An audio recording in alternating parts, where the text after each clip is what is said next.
میں تو حیرت میں ڈوب جاتا ہوں جب خواتین ہاتھوں میں پلے کارڈ اٹھائے میرا جسم میری مرضی کا نعرہ لیے میدان عمل میں کود پڑتی ہیں، اور پھر اس سے بڑے دکھ کی بات یہ ہے کہ ہمارا میڈیا ان کے پیچھے کسی نہ کسی انداز سے کھڑا ہو جاتا ہے اور ایک ماحول پیدا کیا جاتا ہے کہ اس کی زیادہ سے زیادہ تشہیر ہو۔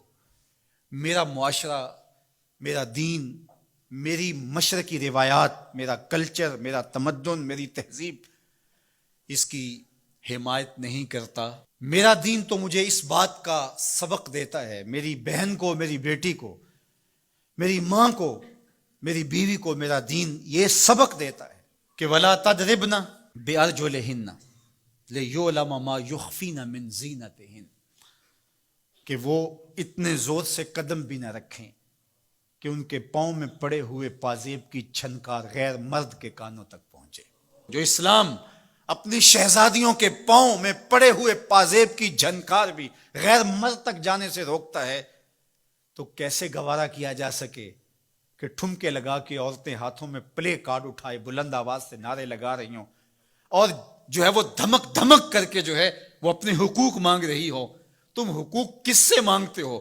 محمد عربی نے تمہیں 14 صدیاں قبل حقوق دیے، اور اگر تم اسلام کو نہیں مانتی اور اسلام کے ضابطوں سے انحراف کرتی ہو تو تمہیں میں ایک نقشہ ماضی کا دکھانا چاہتا ہوں کہ تمہارے وجود کو بھی گوارا نہیں کیا جاتا تھا۔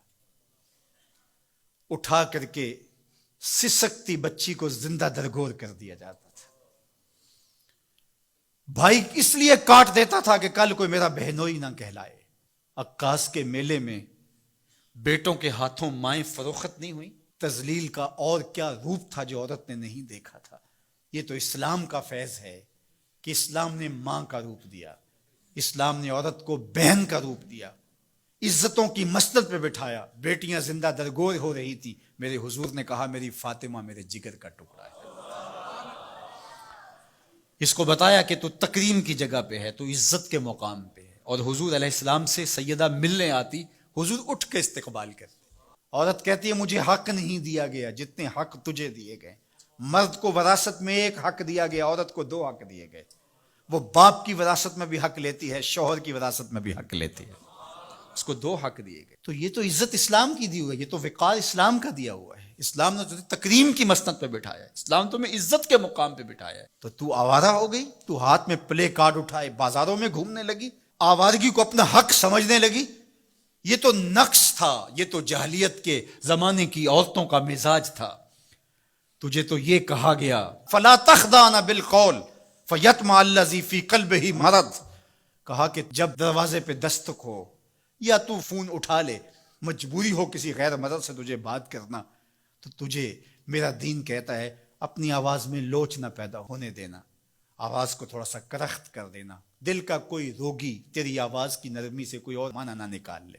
تو اتنی پاک اور پردے دار ہے کہ تیرے بارے میں خیال بھی پاک رہنے چاہیے۔ تجھے دیکھ کے مرد کو ادب سے نظریں جھکانے کا حکم دیا گیا ہے۔